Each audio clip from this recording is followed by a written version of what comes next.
Everybody? How's everybody today? So Rodney's not feeling well, so it's just me. So you guys help me out with this singing and everything, and we're gonna just trudge on through it. Are you ready? Okay. Please rise. This is the day that the Lord has made. I will rejoice and be glad in it. Sing that with me. This is the day that the Lord has made. I will rejoice and be glad in it. This is the day, a day to be seized, yeah. A day I can feel my spirit set free. Yes, this is the day. It's time to fly higher and higher up in the sky. This is the day that the Lord has made. I will rejoice and be glad in it. This is the day that the Lord has made. I will rejoice and be glad in it. This is the day all my dreams come true. Can feel the Spirit working its way through. Yes, this is the day. It's time to fly higher and higher up in the sky. This is the day that the Lord has made. I will rejoice and be glad in it. This is the day that the Lord has made. I will rejoice and be glad in it.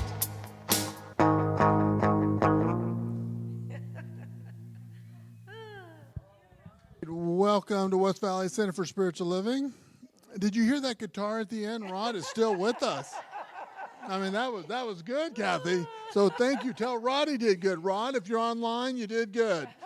So welcome to West Valley Center for Spiritual Living.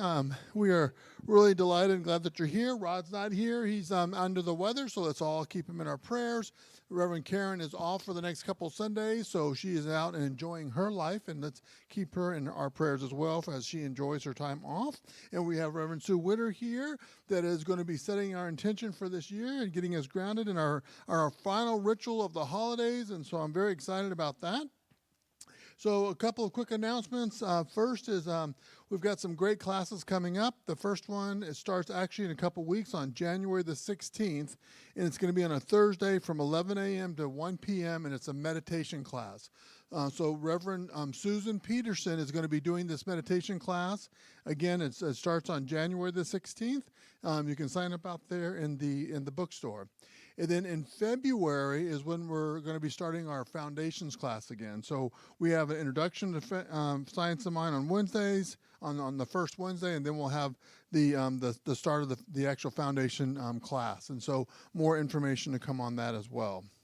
So I also want to thank the beautiful ladies, Diane and Judy, for coming in and helping us tear down the Christmas decorations. So thank you, thank you, thank you. So we got everything cleaned up. And the last thing, I want to remind everybody that starting on Monday, starting tomorrow, we're going to be starting our spiritual practice on abundance. So it's going to be a 40-day practice. We gave these books out during our pledge program. So if you didn't get a book, or if you lost your book already, we still have a couple books left. Someone lost her book. But anyway, so we still have a couple books left. And so if anybody needs a book, let me know after service, and then I'll provide these to you. I'll give you one. So, but anyways, it's going to start on Monday. It's a 40-day practice. It's from 6 to 6:30. So it's a real quick plug in and just get grounded in abundance for 40 days. So please join us with that beautiful experience and see a shift in your consciousness as we do it. All right, so let's say. You got a hand waving over there. Yes, ma'am. I just want to know how you get to you. Is it a Zoom thing or what? All the information is in the newsletter and also in the it's all also on the calendar at the website, and so it's a call-in number. So you call in. There's a call-in number. Okay. All right, 6 p.m.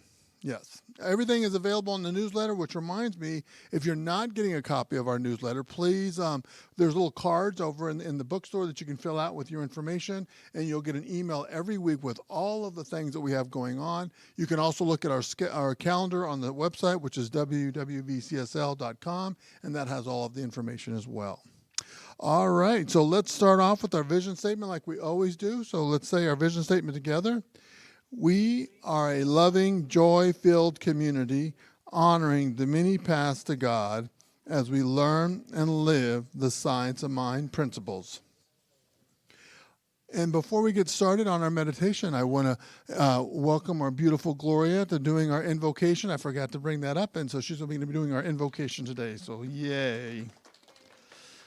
So now if you'll just sit back, relax, open up your hearts and minds for this with Kathy's beautiful music and her beautiful voice and Reverend Sue's wonderful message. Thank you.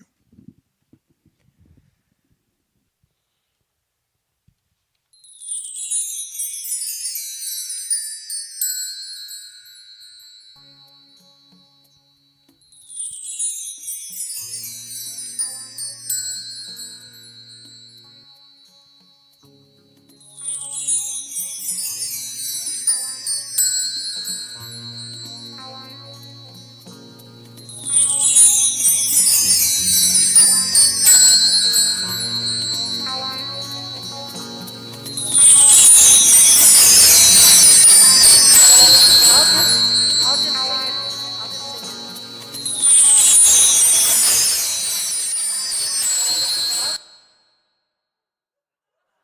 it. Okay.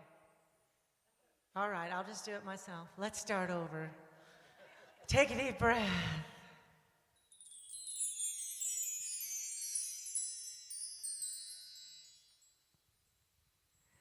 I will make a quiet place within my heart, and I will wait upon the Lord, wait upon the Lord. Be still, my soul, be still. Be still, my soul, be still. Be still and know I will make a quiet place within my mind, and I will wait upon the Lord, wait upon the Lord. Be still, my soul, be still.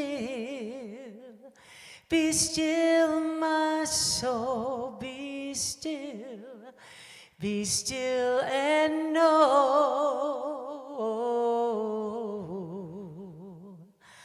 I will make a quiet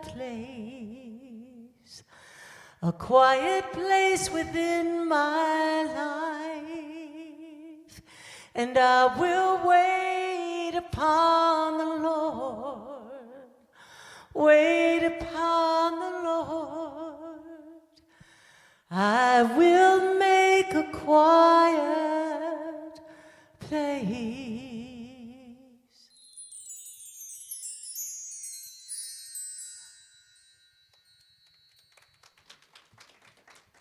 Well, thank you. Whew. This is a place where spirit abides. In the playground of infinity resides the spirit of the Most High, the omni-alchemist, omni-activity, divine harmony of the giver and sustainer of life. In this quiet place, there is spirit that just permeates us. As I attend the quiet place within my heart, I recognize that it is the place where spirit abides. My soul dances to the cosmic symphony that permeates the atmosphere. The power back of all creation that fills me with love and joy. I know that right now in this place, I am one with that spirit. It is the truth of my being, and I know that it is the truth of your being. For in the multiplicity spirit of God, there is no separation. As I marvel at the infinite possibilities of spirit, I open my consciousness to the divine outpouring of unconditional love, peace that surpasses all understanding, and the absolute givingness of God. I know that in this place, I am safe. There is safety. I say thank you, God. Thank you, Infinite Spirit, for the overflow of blessings seen and unseen. I speak a blessing for the divine unfolding of this service and for Kathy, as she stands alone, but not always alone, because we are here and Spirit is here, and her beautiful music fills us with love. And I speak a blessing for Reverend Sue and for her sacred yes, as she willingly stands before us to teach us how to navigate through the highways and byways of life. My soul says yes. And I remain open to the absolute givingness of God, knowing that every word spoken has already been acted upon and rest in the fertile soil of the heart and mind of God. And together we say, and so it is. Amen and Ashe. The reading will come from 369 Science of Mind.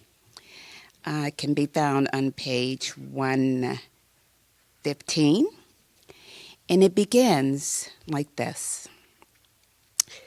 As Jesus said unto the centurion, go thy way, and as thou hast believed, so it is done unto thee.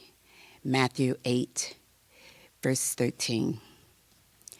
In releasing our word of affirmative prayer into the creative activity of mind, we do so with a glad and thankful heart. Giving thanks is a further indication that we are fully released our prayer. It means that we are sure of the completion of the creative process and there is no lingering doubts. The person who is still unconvinced does not rejoice. He waits until he sees if what is going to work. But if one has prayed with conviction, believing and trusting in the creative principle and behind all that exists, he will turn his back on that particular prayer of affirmation, giving thanks for its certainty and rejoice in its fulfillment, even though he has not seen it already outwardly fulfilled. We have to become quiet and in the solitude of our own thoughts, discover for ourselves what we actually believe, and then succeed to put that faith into creative action through patterns of thinking built around that faith. Let those words settle into your heart as you contemplate them. And so it is.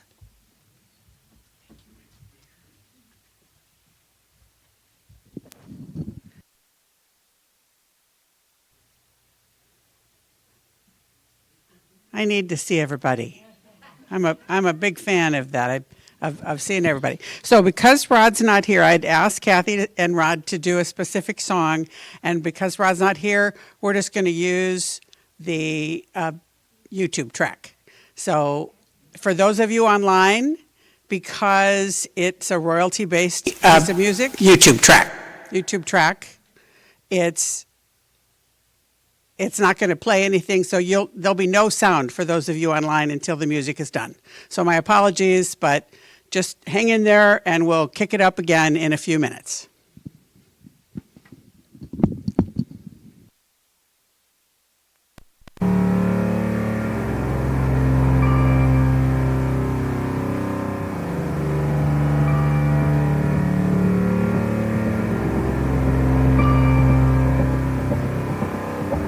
You stumble through your days, got your head hung low, your sky's a shade of gray, like a zombie in a maze.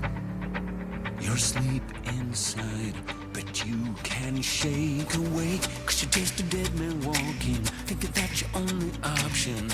But you can flip the switch and brighten up your darkest day. Sun is up and the colors blinding, take the world and redefine it. Leave behind your narrow mind, you'll never be the same. Come alive, go and light your light, let it burn so bright, reaching up to the sky, and it's open wide, you're electrified, and the world becomes a fantasy, and you're more than you could ever be, 'cause you're dreaming with your eyes wide open. And you know you can't go back again to the world that you were living in, 'cause you're dreaming with your eyes wide open. So come alive. I see it in your eyes. You believe that lie, that you need to hide your face, afraid to step outside, so you lock the door. But don't you stay that way. No more living in no shadows. You and me, we know how that goes. 'Cause once you see it, oh, you'll never, never be the same. Little bit of life is shining, bottle up to keep on shining. You can prove there's more to you. You cannot be afraid. Come alive, come alive. Go and light your light, let it burn so bright. Reach it up to the sky, and it's open wide. You're electrified, and the world becomes a fantasy, and you're more than you could ever be, 'cause you're dreaming with your eyes wide open. And we know we can't go back again to the world that we were living in, 'cause we're dreaming with our eyes wide open. So come alive.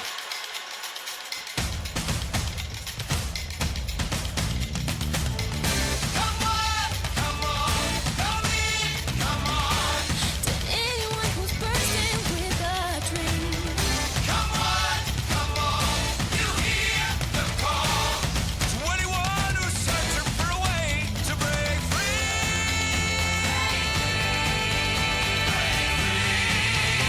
And the world becomes a fantasy, and you're more than you could ever be, 'cause you're dreaming with your eyes wide open.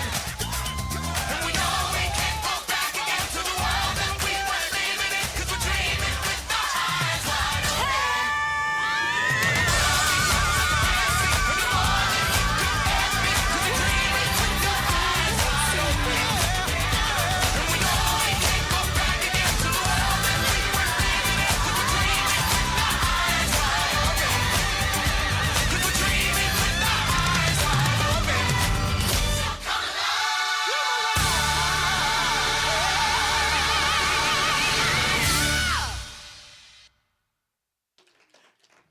So Reverend Clyde and I have a passion for the music from this movie. His is A Million Dreams, and mine is this one. And so just because the universe handed us a nice rhyme, the title of my talk today is Bringing 2025 Alive. So come alive. This is about coming alive. This is about opening your heart and your mind to say, I'm willing, ready, and able to step into a new expression of me and of the world. So the global theme, so every year the United Center, or not, boy, that's old, hasn't been United Centers for Spiritual Living for a very long time. The Centers for Spiritual Living annual theme is Rising Higher and Growing Deeper. And it's about really looking at the complexity, the things that they're talking about is shifting the complexities of our world and shifting from an either or mentality to a both and mentality. And for me, that's a really important distinction. Either or is such an easy route to fall into. Both and is embracing the paradoxes that go with spirituality. Now, our theme this year, I am very excited about. It is, in 2025, we are rooted. We are rooted. We are rooted in spirit. We are rooted in spiritual practices. We are rooted in the truth of who we are. And the amazing thing about root systems, for example, I did a talk in Lake Havasu, I don't know, a couple months ago, and I used the analogy of the root system for aspen trees. Aspen trees, there's a grove of aspen trees in Utah that it's 110 acres or thereabouts, and it's one root structure. That their root structures are all combined, that they impact one another, that the effect of this tree over here can affect the tree 100 acres away. And that when one tree begins to die, the root system automatically knows to start sending up new shoots. It's amazing, and I think of community in that way, that we are like an aspen grove, that we are here to love and support each other. And the root system is the part that allows the plant of any kind to grow. And it is the way that the plant is anchored into the ground. It's where food is stored, nutrients are transported into the body of the plant. It is the essential component of keeping something alive. And plants are astoundingly flexible. If you are looking at trees, for example, in the desert, they will have a root structure that's very long and very shallow because we don't get a lot of rain. And so it's smart enough, the root systems, even for a plant that normally has a deep root structure in other parts of the world, it knows to send the roots out as opposed, yes, down too, but make sure that there are enough going out. The taproot is the primary place of the root structure. So for us, our root structure that we're going to look at this year is the process of spiritual practice. That we'll look at things like prayer, meditation, mindfulness, forgiveness, visioning, sacred service, sacred giving, gratitude, contemplation, compassion, which for me is also love and unshakable goodness. That's what Greg Boyle talks about. He talks about we each have an unshakable goodness within us. And it's about finding compassion in that place of unshakable goodness. When I really believe that I'm unshakably good, it's easier to be kind to me and compassionate with me. When I know that everyone, even if I disagree with them, has at their very core an unshakable goodness. That any exterior behavior does not change that essence of who we are as an unshakable goodness. And then spiritual education. So those are some of the spiritual practices that we're going to be looking at. And Kendra, did you get that slide or no? I sent her some slides, but go on to the next one. So if you look at your program, that's the image that's on the program, and that's the quote from Carl Jung. Spirituality is like the roots of a tree. The deeper the roots, the stronger the tree. And so it's on the cover of your bulletin every time you come in on Sunday, so you'll be able to see that and to know that that's our focus this year, is to strengthen, to expand, to deepen, to grow, to ground. So I'm really excited by that theme. And I'm sorry, but for some reason today my nose has decided that running is better than anything else. So when I do this, I swear to you, I have not been snorting cocaine this morning. But I don't know why, when people are going, Oh, been busy this morning. Tells you how my mind's a frightening place.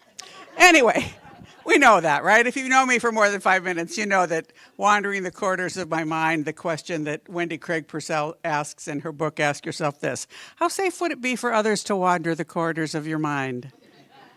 Some days, a lot of fun. Some days, a flak jacket, an armored vehicle, and everywhere in between. But anyway, so one of the things one of the reason I love the beginning of the year is the symbolism. We have been going through, and thank goodness we're on our way out of the season of darkness. There are some years where I have been able to tell you how many minutes of daylight are added every day after the longest night. But in that season of darkness, I've really come to look at it a little differently, even though I still would rather light, bright. But I've come to realize that season of darkness is a time of renewal. It's a time when we've allowed the ground to go fallow. Mother Nature is wise. She has this ability to say, let the earth rest. Let your mind, your soul, your spirit take a breath. And it's also in the dark, if you think about those roots, they come from a plant, and that plant has a seed that's in the dark soil. And it needs that basically it's the receptacle for new growth. So I really enjoy being able to look at that, and we begin it by looking at it culturally. We make a big deal. I have neighbors that have signs that make me a little grumpy.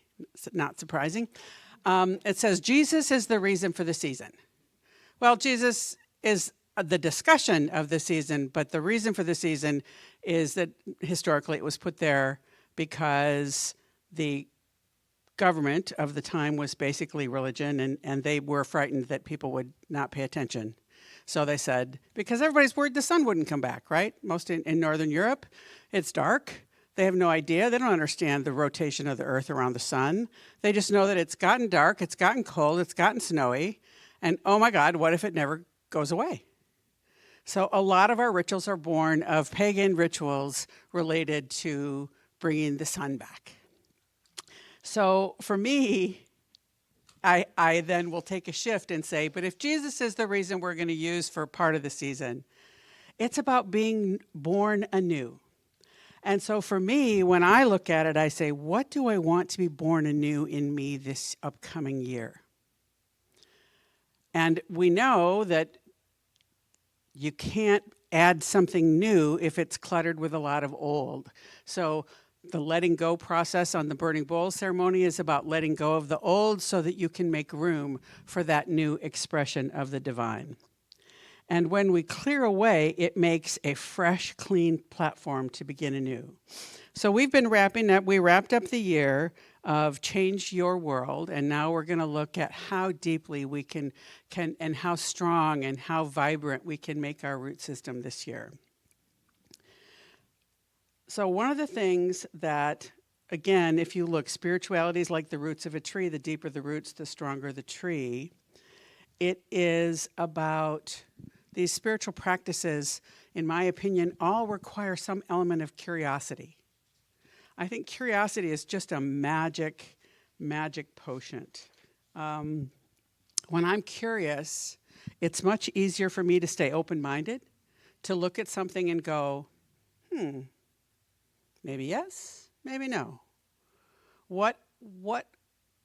How many different ways can I see this? What perspective can I take that might make this easier, more enjoyable, more loving, more kind? And it's also about asking the right questions.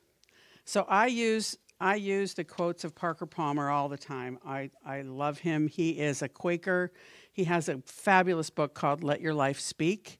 He's the founder of the Center for Courage and Renewal, and he has a whole section where he asks us questions. And he suggests that perhaps we need to look carefully at our questions. He said, we're asking the wrong questions. Don't ask, have I accomplished my goals? Or have I been effective in my work? What should or shouldn't have been done? Ask yourself, have I been faithful to my values? And that's something that I believe is really, really important, because the values of our life drive our bus. So I have, at the end of service, there'll be a couple of pages out here. I have a section on values clarification. To me, I do values clarification at least 2 or 3 times each year, because when I don't live in alignment with my values, there is always discomfort. There is always discomfort, because our values drive the bus. They really do. It's a part of the underlying judgment that we have for why I think this is good or why I think this isn't good. Why do I like this and not like that? Because it resonates with what we believe to be right and true and important. So doing a values clarification exercise is essential. And he also says, is the life I'm living the same life that wants to live in me? If you think about the fact that the divine's highest and best ideas are always more love, more happiness, more peace, more joy, can I allow myself that measure of openness? And then he says, let the highest truths and values guide everything you do. But then he has what I call is the paradox alert. Spirituality is like one big, large paradox. It's 2 seemingly opposite ideas that can both be the same simultaneously. And that is one of the most common things that happens in spiritual paradox is in our teaching, but in all spiritual teachings. And so it's to look at how there's hope at 2 levels. For example, there's hope that is, I just hope that, the people will straighten up and fly right. I hope that my boss will be nicer. I hope that, the world will be more peaceful. I hope that, whatever it may be. I hope my husband's health is good. I don't have any, these are things I don't have any real control over. That kind of hope is usually a path that sends down discomfort, because we're looking for something outside of us to make us okay.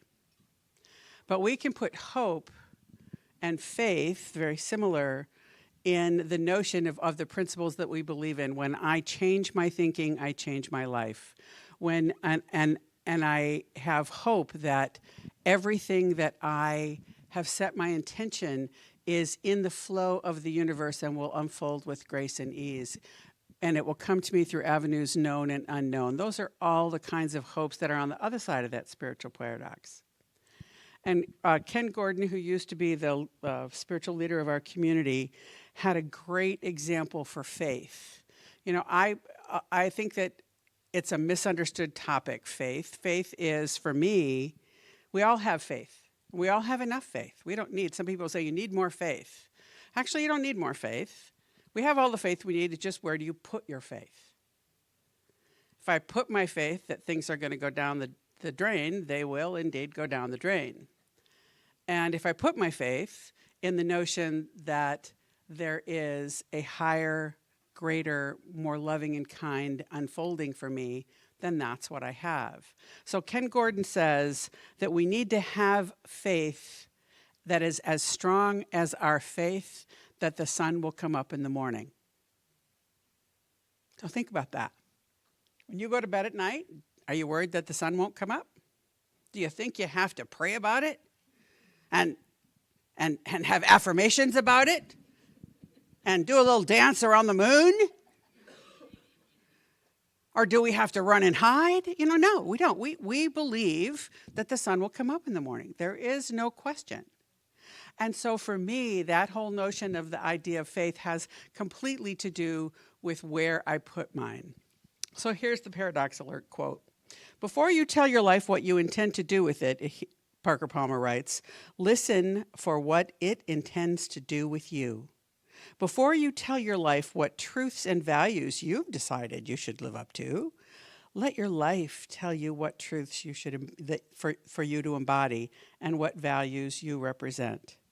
Because one thing I will tell you, I believe to the very depths of my being, I promise you that my idea of a good idea for my life is completely small compared to the divine's idea of good for me. If I simply got out of my own way, there is a picture, there is a beauty, there is a love, there is a kindness, regardless, and the amazing part about it for me is regardless of what the conditions are, that there is a loving kindness and a joy and a happiness that exceeds my understanding when I rely on that which is the divine. So it's sort of in the beginning of the year, I have always done everything for myself before I do it with you. And I do things like really a lot of looking at myself and say, who have I been this year? What have I done? What have I not done? How have I felt? What did and to really go back and look.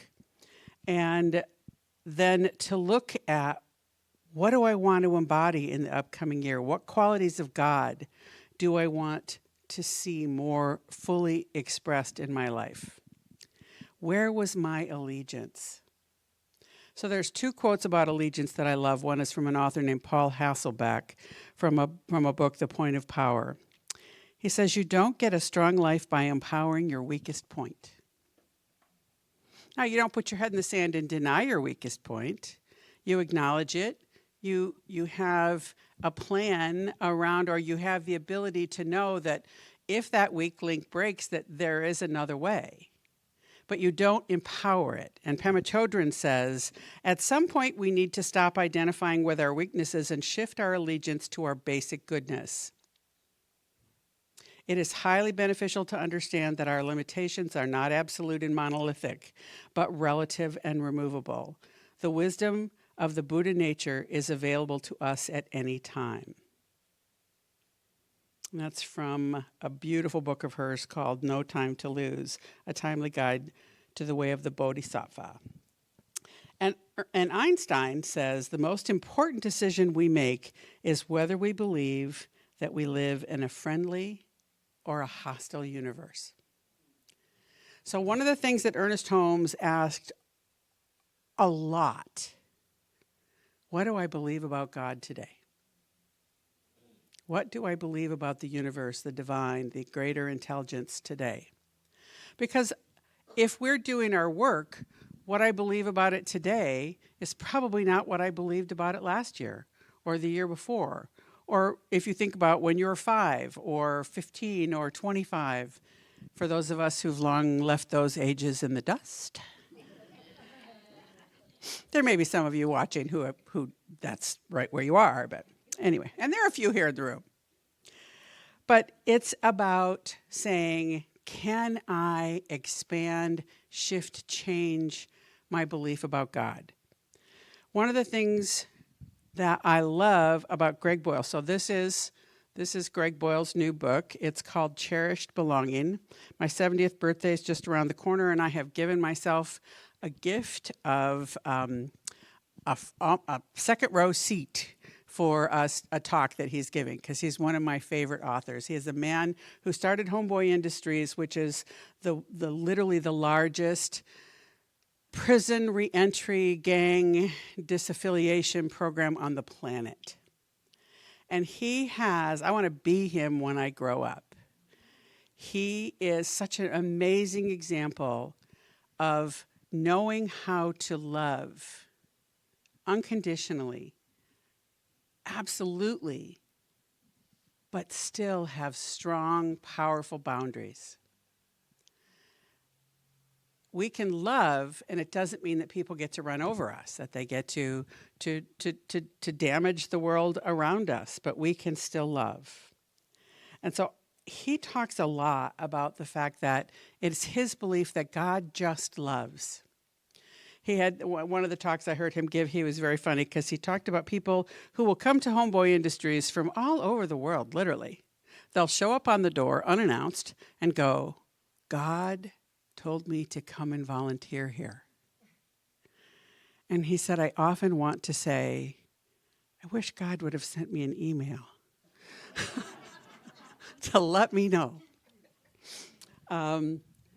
He doesn't believe. He told a story one time about a homie sending him a picture of a crashed car, and he said, God saved me and my family, we're all okay.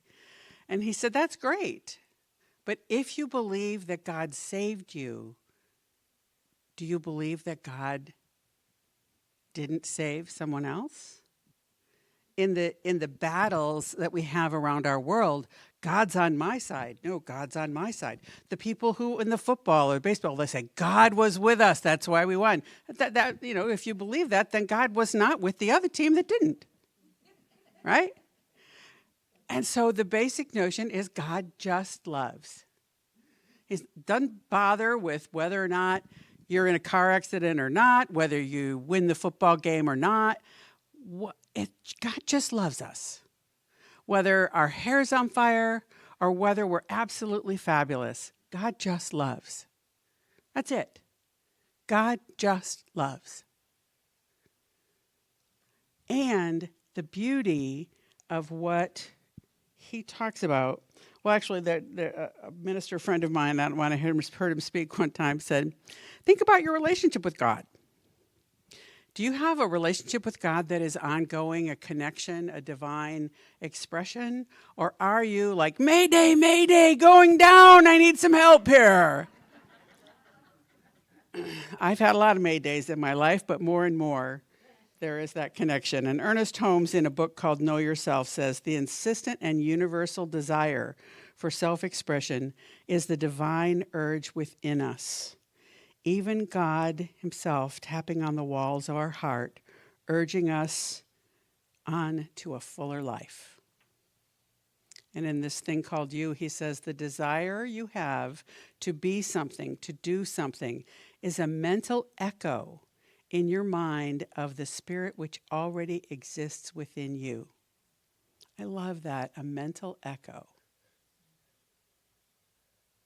that just keeps going.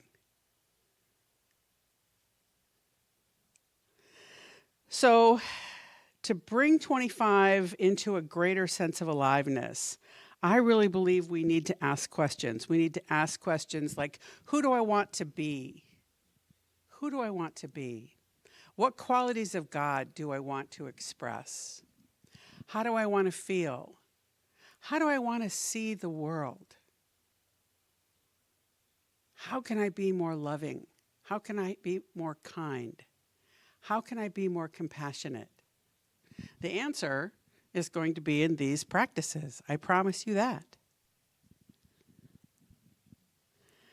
So, Margaret Wheatley, in a book that I love, and I've used these two quotes a lot lately, are you willing to use whatever power and influence you have to create islands of sanity that evoke and rely on our best human qualities to create, produce, and persevere?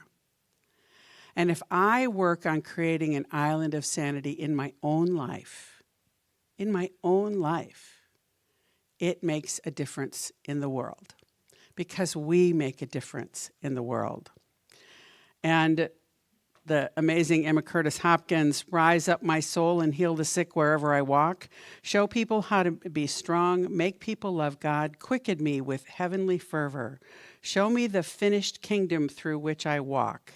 And that's what we teach, right? See the end as already done. Show me the finished kingdom through which I walk. Show me the finished kingdom, and then show me the words that make the world glad and sane.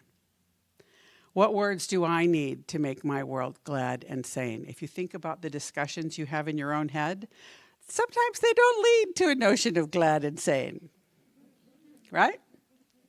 But the one thing I've learned over the years is that that's what our brain is hardwired to do. Our brain is hardwired to judge, to criticize, to look for danger. And it's from the days when you really had to look at those things to stay alive. And to some degree, that will always be true. But without that imminent threat at all times, it simply turns on ourselves. And so more and more, my spiritual practice includes, oh, look, there's my brain doing what it's hardwired to do. It's judging, it's frightened, it's looking, are you good or bad? Are you safe or not safe? that those things are the things that is just hardwiring. And I don't have to believe it. I don't have to agree with it. I don't even have to pay any attention to it other than to go, oh, look, brain on autopilot. Amen. That's it. The world is calling us to be more loving. That's really the essence of what I believe about life, about what's coming this year. We are still in a time of turmoil and uncertainty. And there was a study that showed that people would rather have physical pain than uncertainty. Again, that goes to our hardwiring. And so learning to be comfortable with uncertainty is a big part of what's needed. So I'm going to give you a couple quotes from this Greg Boyle book. He says, at a recent talk, I told the crowd that 2 unwavering principles held at Homeboy Industries were the following. 1, everyone is unshakably good, no exceptions. 2, we belong to each other, no exceptions. And then I posited now, do I think that all of our vexing and complex social dilemmas would disappear if we embraced these 2 notions? He paused and said, yes, I do. And he was a little surprised that the audience laughed. And when they calmed down, he went, no, I really believe. Yes, I do believe that. And he talks a lot about cherishing love as the fastest route home. He says, for many years now in my talk, I refer to a saying by Mother Teresa. Mother Teresa tells us that the problem in the world is that we've just forgotten that we belong to each other. And he says, a local newspaper did some research, and the full quote is, if we have no peace, it is because we've forgotten that we belong to each other. If we have no peace, it's because we've forgotten that we belong to each other. And for me, it's not an easy thing to remember when you're looking at all of the things that are going on in the world. The violence and the hate crimes and the homophobia and the election conspiracies and semantics, rants, homicides, massacres in Israel and Palestine. And I mean, you can go on and on and on. We've simply forgotten that we belong to each other. We get into a battle of what's mine, what's important. And we don't remember our unshakable goodness. So he describes unshakable goodness, which I quite like.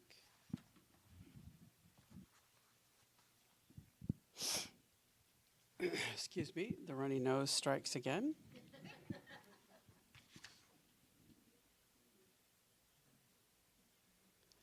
To be connected to the God of love is to know flourishing, joy, and fearlessness. There are marks of authentic discipleship and also the measure of holiness and health is to have that belief in flourishing joy and fearlessness. The household of God is filled with folks who stand at the margins so the margins can get erased and we can walk each other home to our holiness. That's what we're here to do, is to walk each other home. To look past the circumstances to the unshakable goodness within us, to the unconditional love. There's a Rumi quote that is exquisite that he also uses here. And for some dumb reason, I didn't put the page number down. Here we go.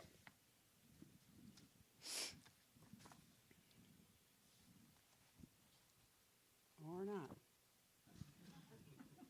Rumi quote, probably 156. Here we go. Rumi writes, if the house of the world is dark, then love will find a way to make windows. So our job is to make windows. Our job is to make windows. So we're being called to wholeness. We're being called to love. We're being called to kindness. We're being called to compassion.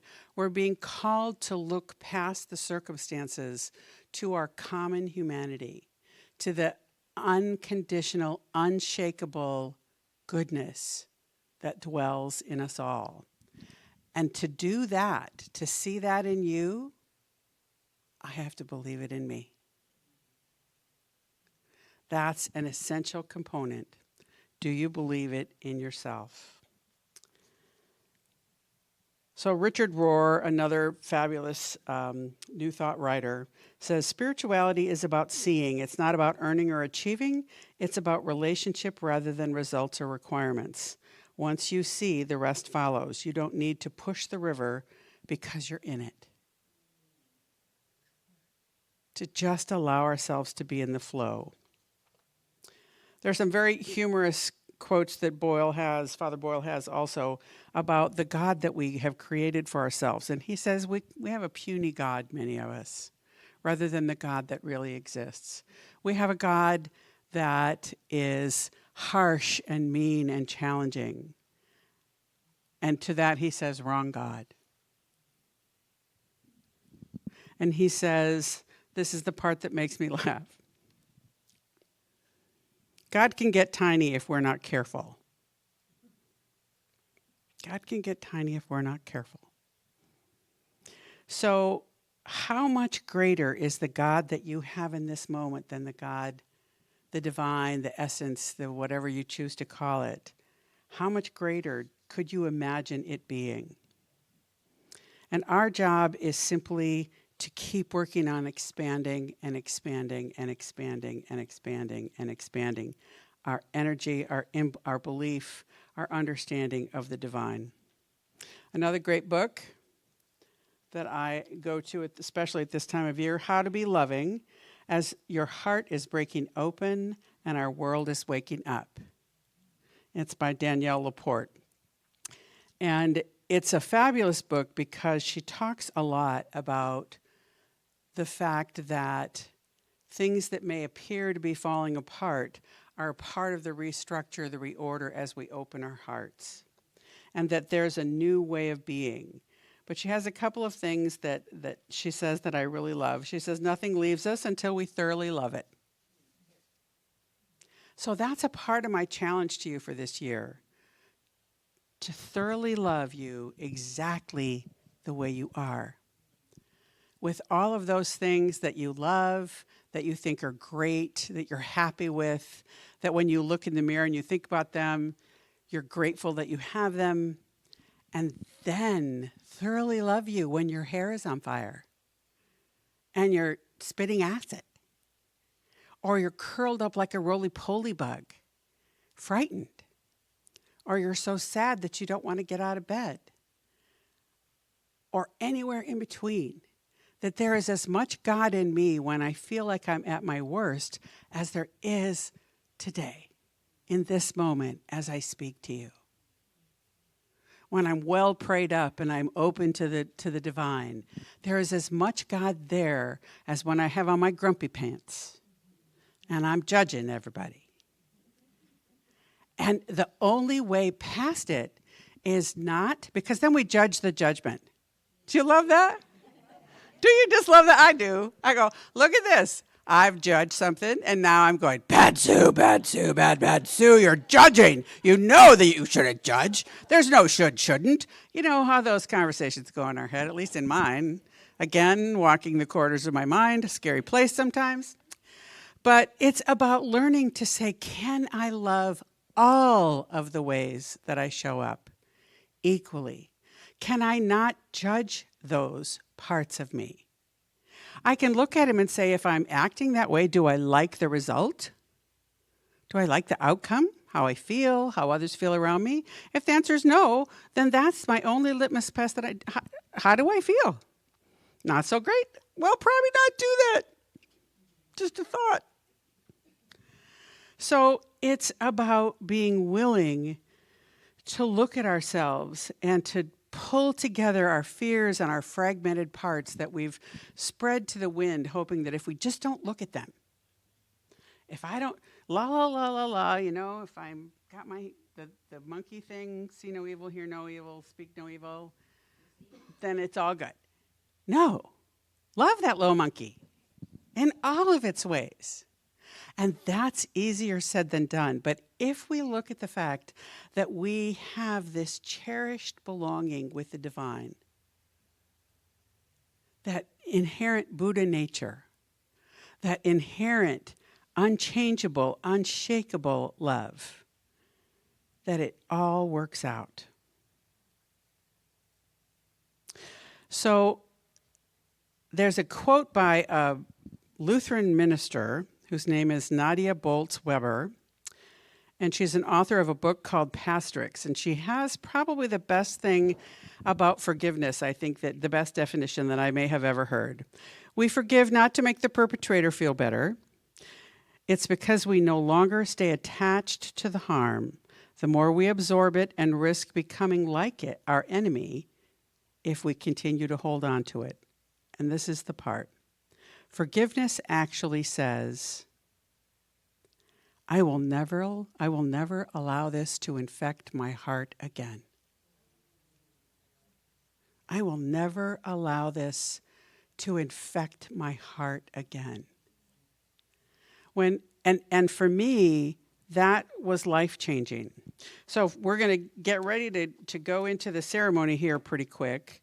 And one of the things that I'm going to invite you to do is to really look at the magnificence of every aspect of you as we move forward this year. And the first thing you need to do to be able to really start to believe in our unshakable goodness, to walk each other home, is commitment. And for those of you who've hung around with me for long, you know my favorite quote on commitment is Miss Scarlett from the last scene of Act 1 of the longest movie ever made. I do not like the movie. It is painful it's so long, but this quote, Atlanta is burning in the distance. Miss Scarlett is tattered in rags. She's dirty. She's hungry. The plantation has been ransacked. She's got nothing. And she stumbles out and she digs in the ground and she finds something really disgusting like a turnip or a carrot or something. And she just starts to eat it. And she sees Atlanta burning and she stands up and she shakes her fist at the sky. And she says, as God is my witness, they are not going to lick me. I am not going to live through this. And when it's over, I'll never be hungry again. No, nor any of my folk.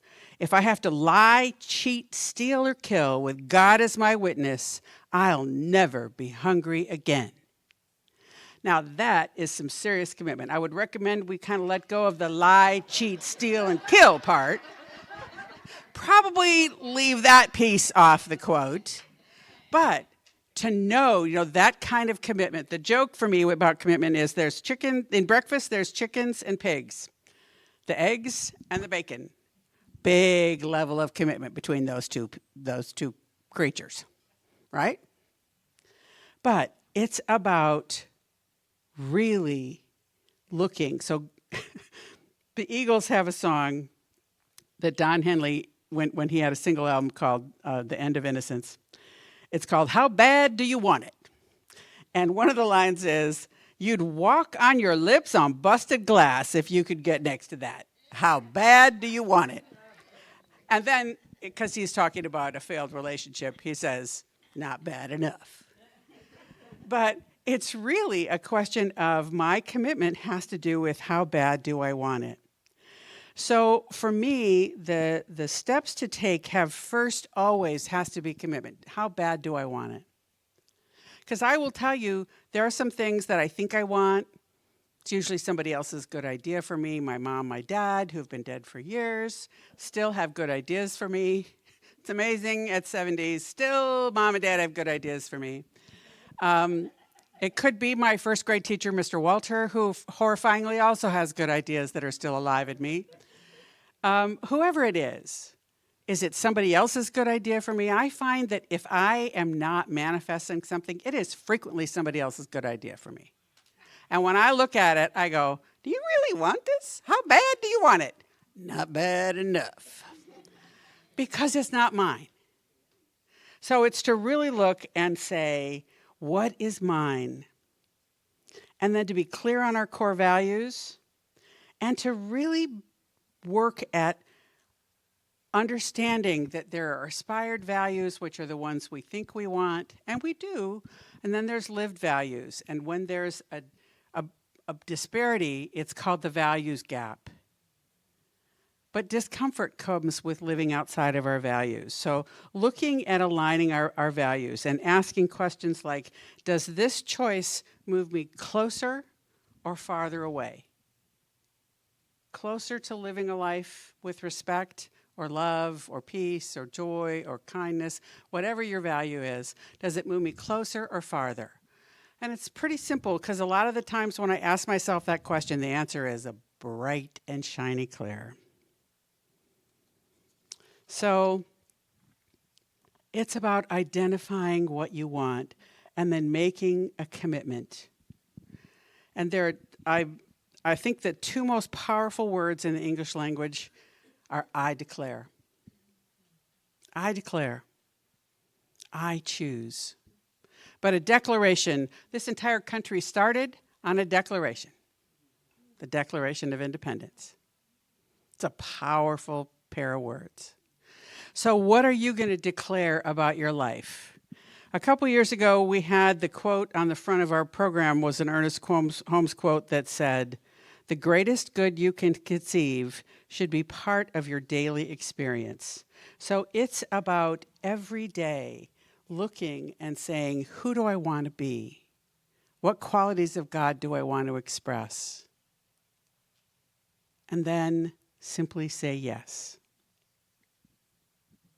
So we're going to move into the time of ceremony now, and we're doing it a little different this year.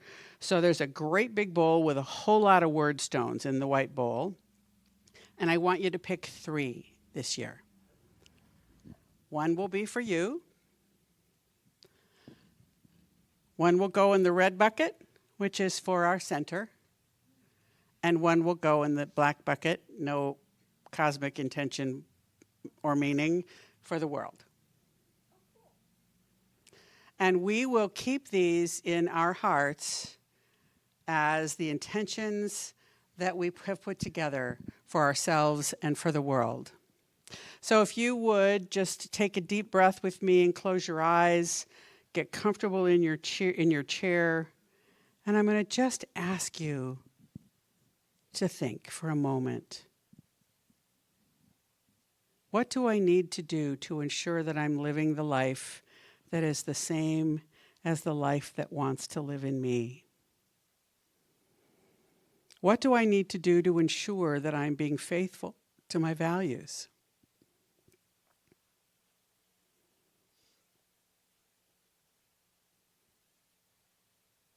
How do I want to feel?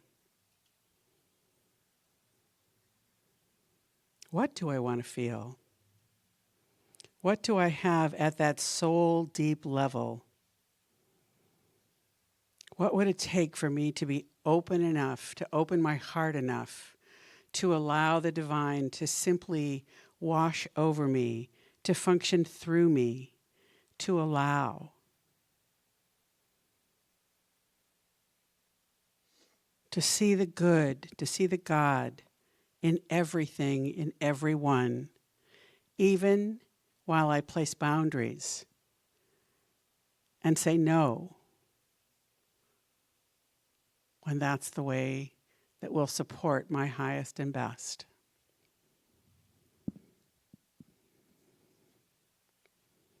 You make a difference in the world. You matter. Every thought that you think, every feeling that you feel, every soul deep desire that you have is a reflection of the divine that's there by divine order. It is yours to do, to have, to be.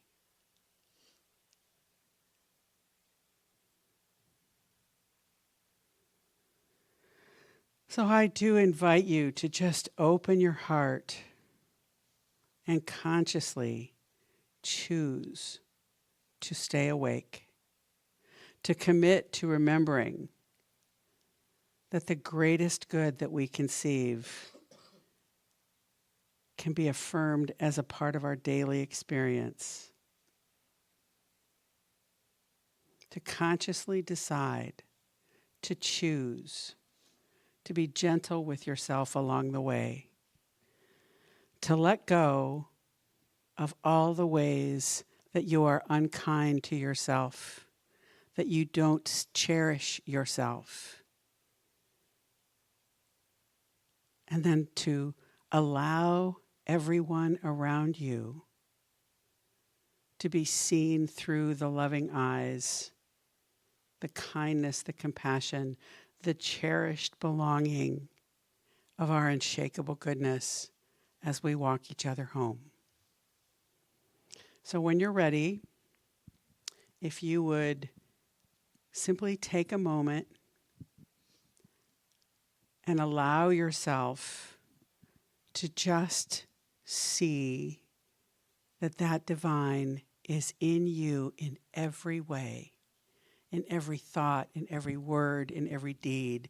Whether you're happy with the outcome or not, there is always the divine. Nothing interrupts it, nothing shakes it, nothing changes it. And then ask yourself, am I willing to let myself be supported this year? Am I willing to open my heart and let people in? And when you're ready, Kendra, can we put the praying music on? If you want to come up, 3 rocks in this one rock. So we're running low. This is the quote. So this is the last year probably you'll get a quote stone. These are words, and the words, I think I've told many, many times the year that Richard pulled for me the word perseverance, and I told him to throw that word right back in the bowl, that I did not want it.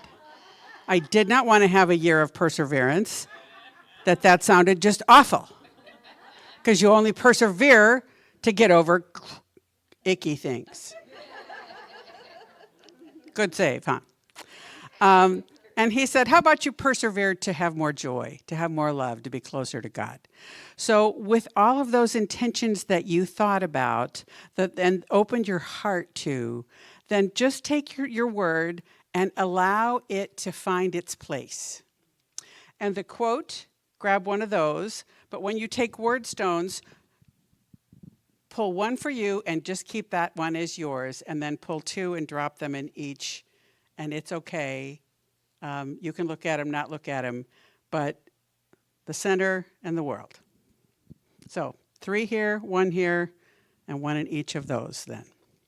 1 deposited. So when you're ready, just allow yourself to come up, enjoy. It's always fun. So, and if you have a word where you go, oh no. That was the best. Actually, that was one of the best years I've ever had. It really was. Because when I would go, oh no, I'd go, persevere for more joy, more love. So, let's go.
I'm going to pray so you can leave the music.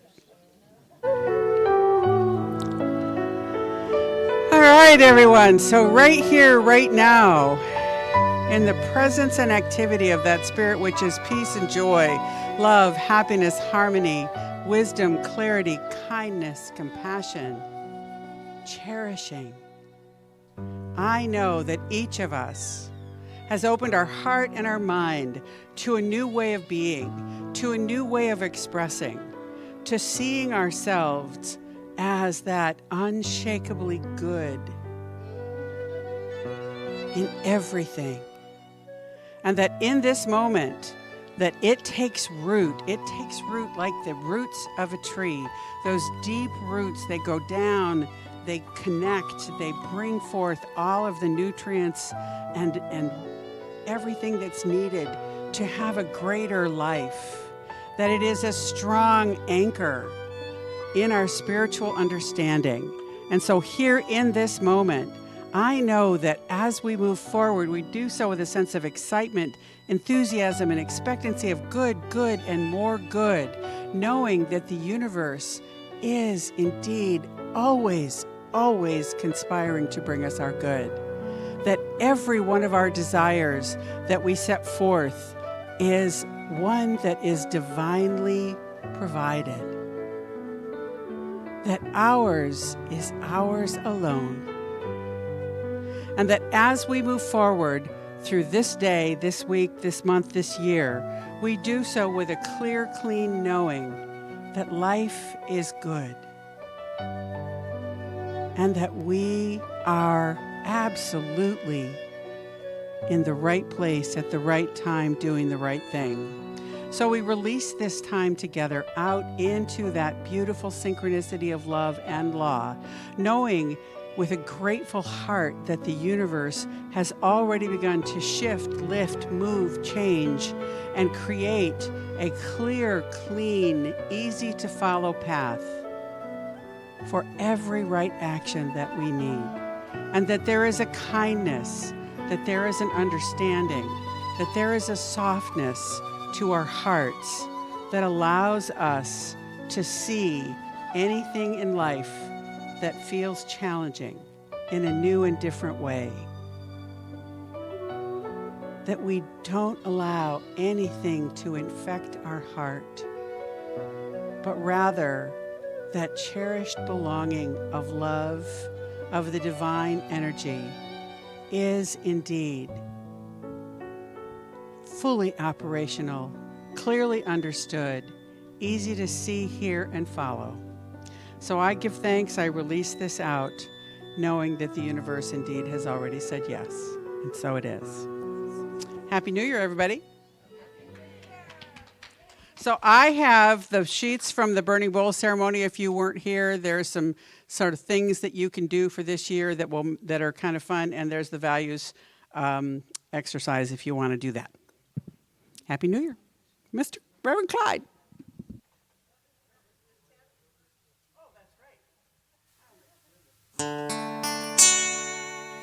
Grateful,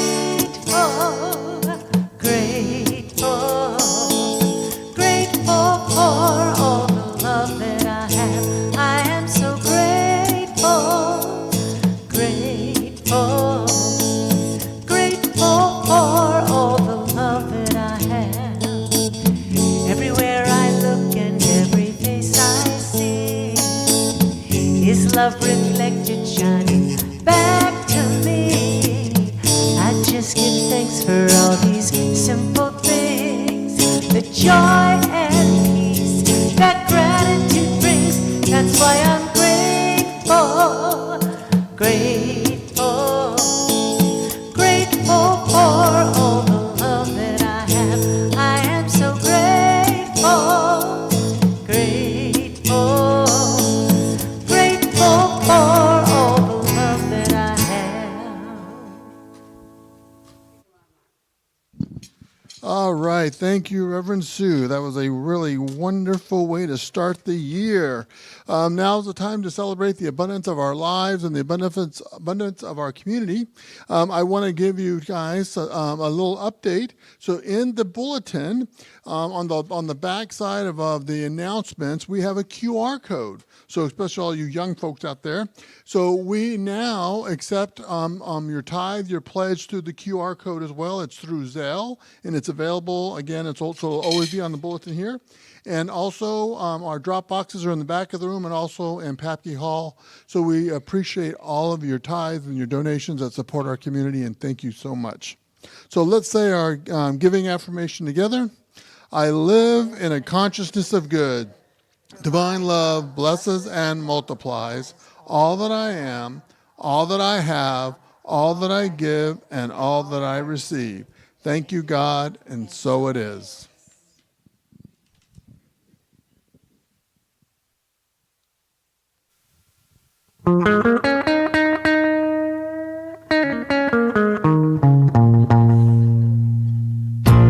Please rise for our last song.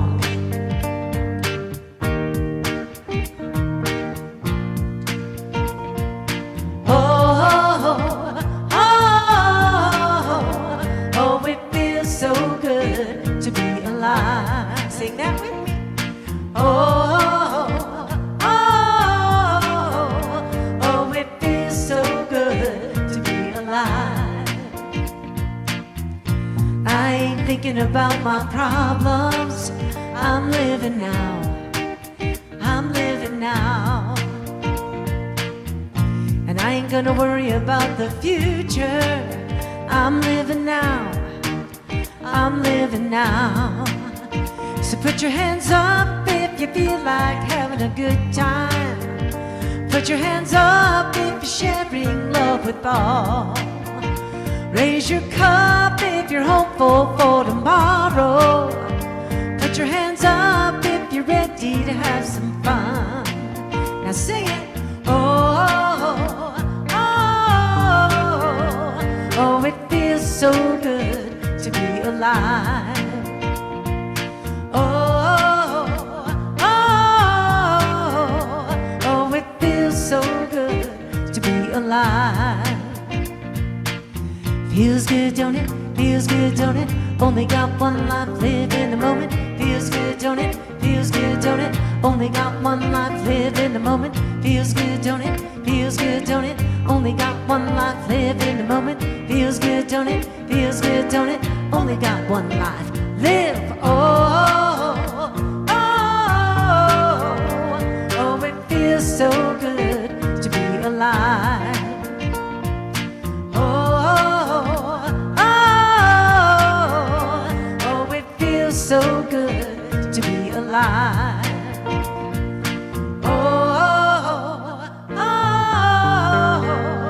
Oh, it feels so good to be alive.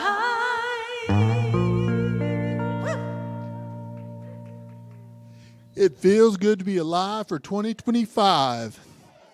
All right, so let's say our closing affirmation. Repeat after me. I am rooted in my truth. And I am expressing God every day. And so it is.